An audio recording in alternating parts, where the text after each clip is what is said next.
On this webinar on advanced data logging using structures. It's roughly about 15 minutes, but as usual, if you have any questions, just put them in and we'll get them at the end. Hello and welcome to today's webinar. In this webinar, we will look at advanced data logging using structures. Here is the agenda for today. We will start with two quick reviews.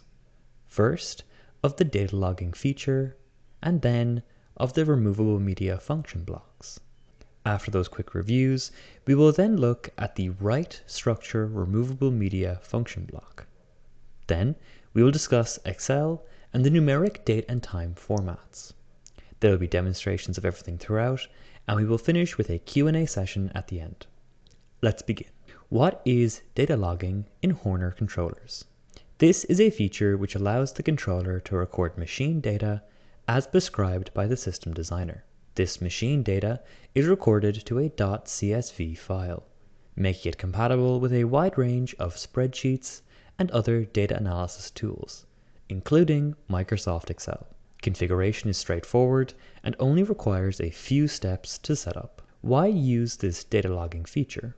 In the modern age of automation, machine data is increasingly important. Data logging allows you to extract more information than ever from your machines, including process validation, machine efficiency, historic operations, diagnostic information, and more. How do we use the data logging feature? Data logging files can be recorded to either a microSD card or USB drive on your controller. Data logging files are configured as groups of variables. You can have up to 30 variables per group and up to 100 variables total per application. Each variable in a group will be recorded at the same time. Data logging readings can be taken on a periodic or event basis, which can be configured in Cscape. These readings are saved to data logging files, which can be created daily or hourly depending on the sample rate. This restriction is built into all controllers with the data logging feature, in order to keep file sizes reasonable. In today's webinar, however, we are going to demonstrate how to get around this restriction if, instead, you want to save your data logging files once per month, once per year, or at any other time interval. The way we are going to do this is by building a custom data logging function using the write removable media function block. These are very powerful, but can be quite complicated and a bit intimidating at a first glance. These function blocks write data from OCS variables to a file and are quite useful for a range of applications, but can be a bit complex to first set up. One limitation of the write removable media function block is that they can only write one data type at a time. If multiple data types need to be written, you must cascade multiple function blocks in sequence. When dealing with a large data set, however, this can quickly get overwhelming, so we will not be using this method today. Instead, we will look at the write removable media structure function blocks. These write data from OCS variables to a file, but they do so from a structured variable and without type restrictions. These function blocks can support multiple data types in a single write without any problems. They also require much less setup and are easier to work with. Here in the top right corner, we can see an example of a group of variables. This group is named parameters and features a selection of fairly common variables that might be used in automation control today. There is also a range of data types used by these variables, including integers, real numbers, booleans, and so on. Below this, we can see a row of data from Microsoft Excel, with all our variables in the parameter group recorded within it. And we can see that despite there being different data types, all the variables got recorded and stored correctly. This was done using a write removable media structure function block. The only limitation, which you might have noticed, is the lack of ASCII support. And this raises a question. Without ASCII support, how do we handle date and time? The standard data logging feature creates and writes the ASCII date and time formats automatically. By contrast, the write removable media function block only handles ASCII date and time if you build a custom string. But to do this, you need to string together multiple function blocks, which is more complex than some users are able to work with. The write removable media structure function blocks, however, that we've just looked at, do not handle the ASCII data type at all. However, all hope is not lost, as Excel and similar database programs don't require date and time functions to be stored exclusively in ASCII format. Here we have the numeric date and time formats available to most database programs. In general, computer programs often store date and time in numeric form rather than in ASCII form. This is because it's easier to work with date and time mathematically when they're stored numerically.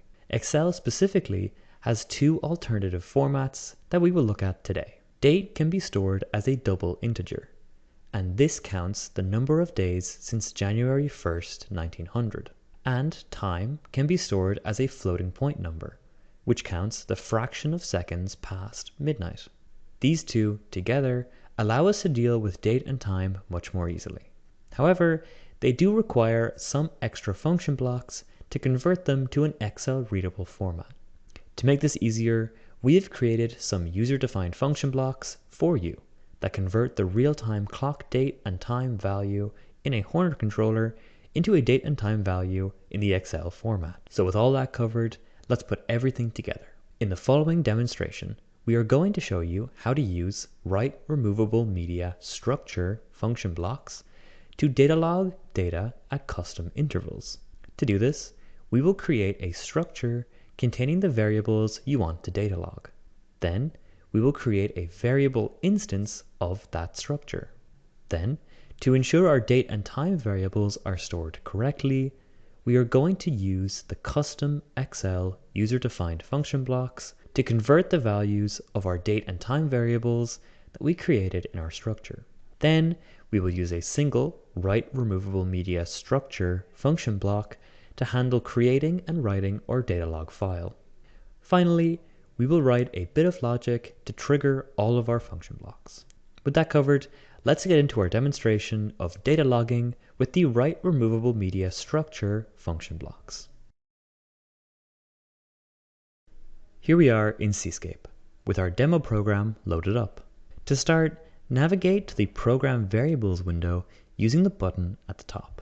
Here we can see several structures that already exist, some of them by default in Cscape 10.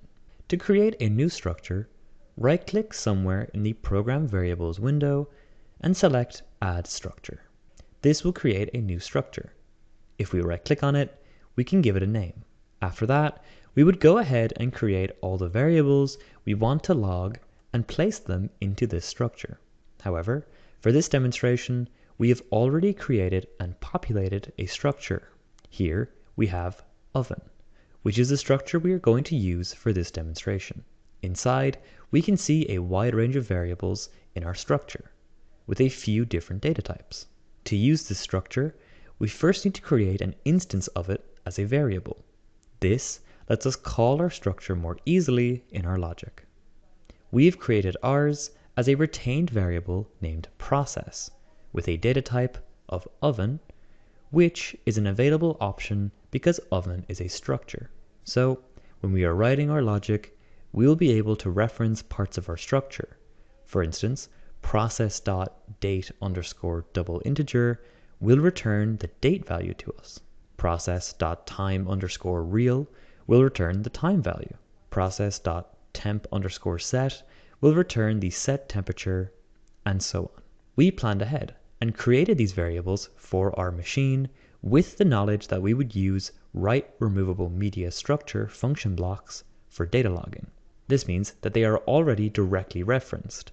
So when they are populated with data at runtime, our function blocks will be updated directly. If you are adding on this type of data logging functionality to an existing program, you will need to create a bit of logic to write the values of existing variables to these new variables in your new structure. This is all that is required for most of our variables. However, for date and time, we need to do some extra work. To correctly convert our date and time values to an Excel-ready format, we are going to utilize these custom user-defined function blocks. We imported these by right-clicking on Logic Modules and selecting Import Logic Module. This will open a File Explorer window, and there we can navigate to the UDFB file locations. Once imported, your user-defined function blocks will appear under UDFB modules. Then, simply navigate to the project toolbox, which should now have a UDFB tab, and you can drag each module into the programming area. These user-defined function blocks are very simple. For the date_now UDFB, it only requires your date variable in your structure to be assigned. We can do this by using the dropdown provided. Then, for the time_now user-defined function block, it only requires your time variable in your structure to be assigned, again using the dropdown provided. With those assigned, we can now start working with our write removable media structure function blocks. This is located under the removable media tab in the toolbox. Specifically, write to rm structure is the block we are looking for. Once it's in our programming area, we can start configuring. First, we need to assign a file name. This is also how we would assign the file's location. In our demonstration, we have decided to store our files in the root directory, so we can simply enter our file name. If you want your files to be stored in a specific location, simply add the address before the file name. Our file is named log_$y_$$m.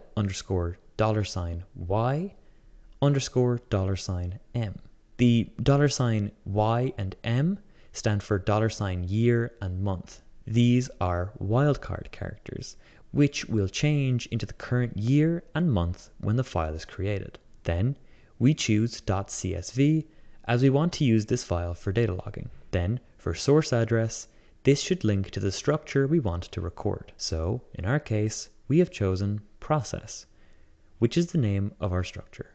Then we have to assign a status variable to ensure everything is working correctly. For mode, we can select create/append, which means a new file will be created if one doesn't already exist with the same name. And if one does exist with the same name, it will simply append it.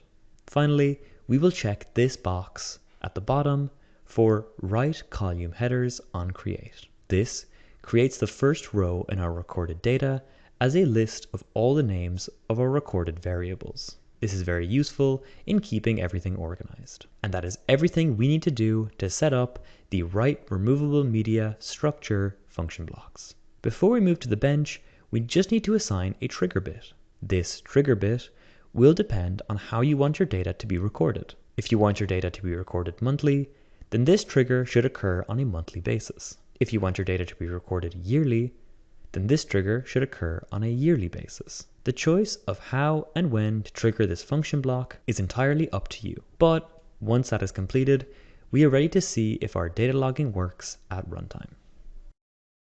Here we are on the bench with a screen that is displaying all our variables. We have also included a real-time clock on this screen for demonstration purposes.